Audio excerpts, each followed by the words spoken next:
spiritual future.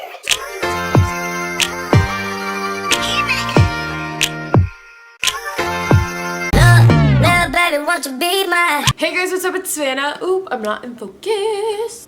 Okay, let's do this. Hey guys, what's up? It's Savannah. Welcome back to my channel and welcome back to another, drumroll please, Heartbreak Pep Talk. Today we are doing a Heartbreak Pep Talk. I asked you guys to use the hashtag SavTalks, I think it was. If you want to be a part of the next Heartbreak Pep Talk, make sure you're following me on Instagram and on Twitter. That way your question can be featured in this little series that we do here on my channel. So with that being said, let's just pull up handy dandy Twitter, why don't we? Tips for being with someone who's manipulative and how to get out of that situation. Being with someone who's manipulative is a very toxic situation, obviously. The person who's manipulating you will always try to convince you that staying with them is the best case scenario and the best thing to do and that no one is better for you than they will be. Not true, by the way. Tips for being with someone who's manipulative. You don't be with someone who's manipulative. That is the biggest tip I can give you. So how do you get yourself out of a manipulative situation, I think is the better question to answer here. How do you get out of a situation with someone who's manipulative? I took the easy way out when I was in a manipulative situation and I literally moved across the country. But if you're not able to do that, and I think the best thing to do is just to clearly understand the situation that you're in. Just sit down and have a talk with yourself, and you have to believe that you're with someone who's manipulative and you're with someone who is toxic for you. This is the reality of my situation. I'm with someone who's manipulative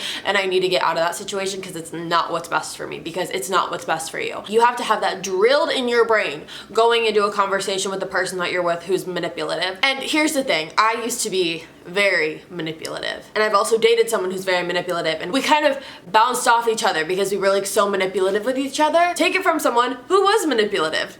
People who are manipulative are always going to try to convince you that no matter where you go, and even if you do go, you're never going to find anyone better than them. No one's ever going to treat you as good as they're going to treat you. They're going to kind of play devil's advocate and kind of reverse psychology and kind of be like, okay, like you want to go? Like you're going to go? Like, okay, go. Like see what happens. See, kind of that whole mindset, and then that's going to trick you in your mind and you're going to be like, shit, like should I really go? Is it good for me? Is it not good for me? Blah, blah, blah, blah. Have it dead set in your mind. This is not what's best for me. I deserve more, and get yourself out of that situation is probably the best way that I can give you advice for that. Otherwise, you're just gonna be stuck in a toxic, vicious cycle. What do you do if you don't want all of the same things, but there's a magnetic force that constantly pulls you together? Do you make it work or do you walk away? I don't know. I think that the heart answer, heart versus head, the heart answer is, if the heart wants what it wants, if the heart's telling you this is the right person, then it's the right person and go for it and whatever. Realistically though, if you guys don't want the same things, and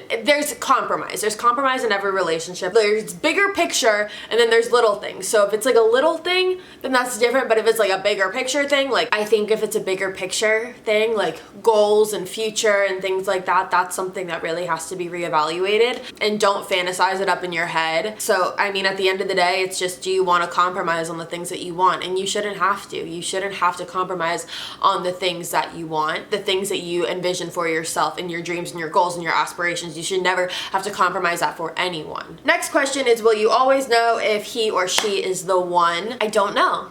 What's really funny, which this might come off sounding really weird, but what's really funny is, you know, everyone that I've been with in my past, like the people that I've had long-term, or not long-term, but like more than one night relationships with, I've kind of been like little sidekick over here, and I've always been able to be like, this is going to become something. Literally every single person I've said that in my mind with, I can see them, I can interact with them, and I can be like, this is gonna go somewhere. Like I can tell, like this is gonna go somewhere. And so the people that I've had those experiences with, it did exceed past a one night basis. But what's funny is with my boyfriend now, who I've been dating for like over a year, I didn't have that feeling. I don't know if it's a good or bad thing, considering everyone I've had that feeling with, we have broken up obviously, but the people that I haven't had that feeling with, aka my boyfriend now, I didn't have that feeling. But we've been dating far longer consecutively and more healthily than any of those relationships in the past. So I don't really know. I don't know if I believe in love at first sight. I definitely believe in instinct at first sight, but I don't know if I believe in love at first sight, but I don't think that was the question. The question is, how will you know if he or she is the one? I think you just know. I don't want to say like, if you can't see yourself living without that person, then that's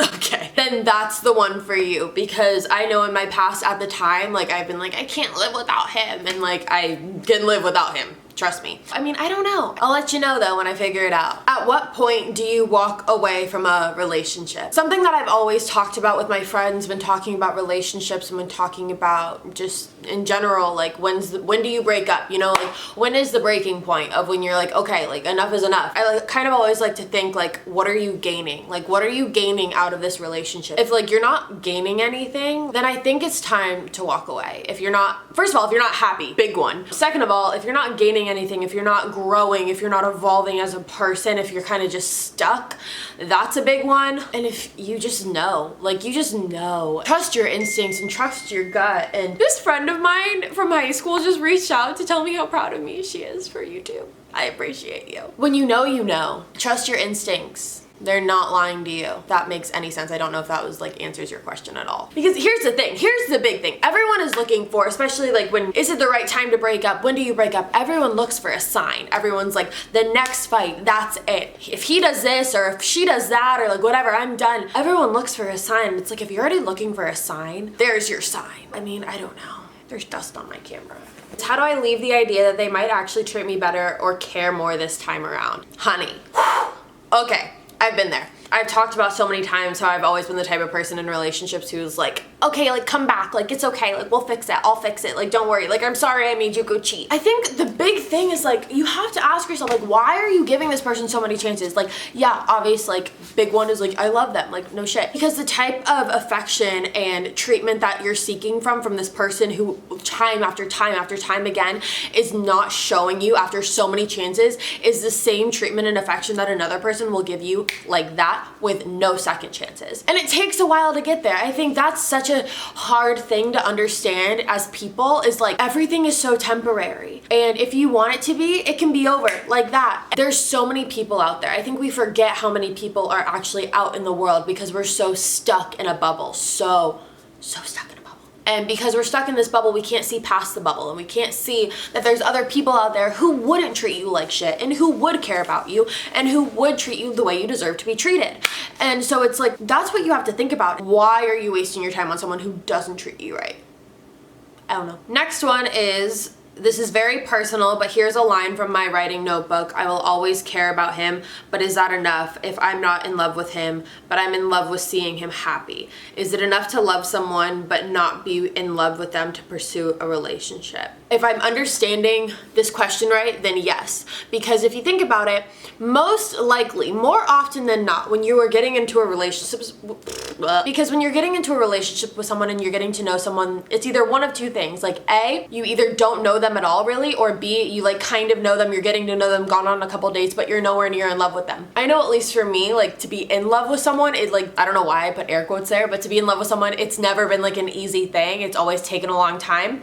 But to have love for someone, that can definitely grow into being in love with someone. I don't think you have to be in love with someone to get into a relationship with someone. And I know who wrote this question, so I know you know that. What I've learned through relationships is that it's never going to be rainbows and butterflies and sunshine and happiness and sparkles and glitter the whole freaking time.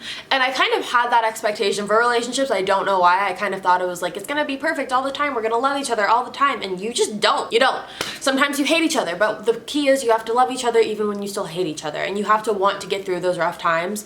When you don't love someone or when you're like, I cannot believe like this is the person that I'm dating, like you have to remember why you're with them. And if that reasoning isn't enough for you, then it's not enough for you and you move on. If it is enough for you, then you fight for it. And I hope that answers your question. Next question is #SavTalks, how to cope with the idea that you're just not meant to be with that person. You know, when you have the idea in your mind of like, this is the person I'm gonna be with forever, and this is the person who is my person, all of that, and then it's not. That feeling sucks because you kind of convince yourself that you're gonna get back together because you're meant to be with each other. And that's what fucks with you. And that's what really, really messes you up because you're like, you're so set on the idea that this is your person and this is your forever, and then you're not forever anymore, and then you're like, no, it's okay, like we're gonna get back together because that's my person. You can't do that to yourself. You really, really, really can't do that to yourself. it's going to drive you insane. It's going to drive you so crazy because let's say they get into a relationship before you do, or they move on quicker than you do, and you're gonna lose it. You're gonna lose your mind. You sit down and you accept the fact that everything happens for a reason.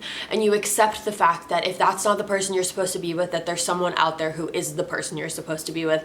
And no matter how long it takes, you're going to find that person. And you accept the fact that that relationship didn't work, but maybe the next one will. And you accept the fact that everything is gonna be okay. And even though what you thought was your future might not be. And that's just how life works sometimes. Hashtag Sav Talks, how to deal with an ex who left you for another girl but still wants to communicate with you. There's a lot of people in this world who want their cake and want to eat it too. They want their person who's from their past, who knows them so well, who whatever, like who has always been there for them, and then they have the new person that they see. And I know people who do this, and I know that sometimes that's happened to me, and in my mind I'm like, oh my gosh, like why isn't he talking to his girlfriend, because like he likes me better than he likes his girlfriend. And it's like, forget all that bullshit. Like literally, thank you, next. You have to live your life. You don't want to be the side girl in anyone's story. You want to be the only girl, the only boy, the only person in someone's story. You want to be the only one. Don't get caught up on the fact like, oh, they have someone else but they're still talking to me. Like, what does that mean? Let them figure their shit out. If they can't figure out who they want,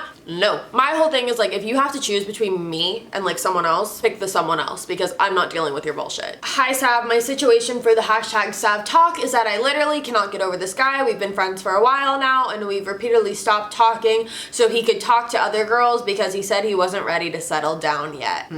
I kept cutting him off when he would talk to them, but then something would happen and I would feel bad for him and feel like I would need to be there for him. A lot of my friends keep telling me he just has to get the player out of him since he had a 3-year relationship before me, and that he'll come around, but I don't know. I don't want to ever wait for him and then he never comes, but I don't want to move on and then he finally comes back, you know? Yes, I know, but here's the thing. Okay, when you said I kept cutting him off when he would talk to these other girls, I'm gonna be very, very straight up with you for a second because I think you need to hear this. I needed someone to tell me this when this was happening. You're not cutting him off until you completely cut him off. You're not cutting him off if you're only cutting him off when he's going and talking to these other girls. Because if you're cutting him off when he's going and talking to these other girls, he's already cut you off.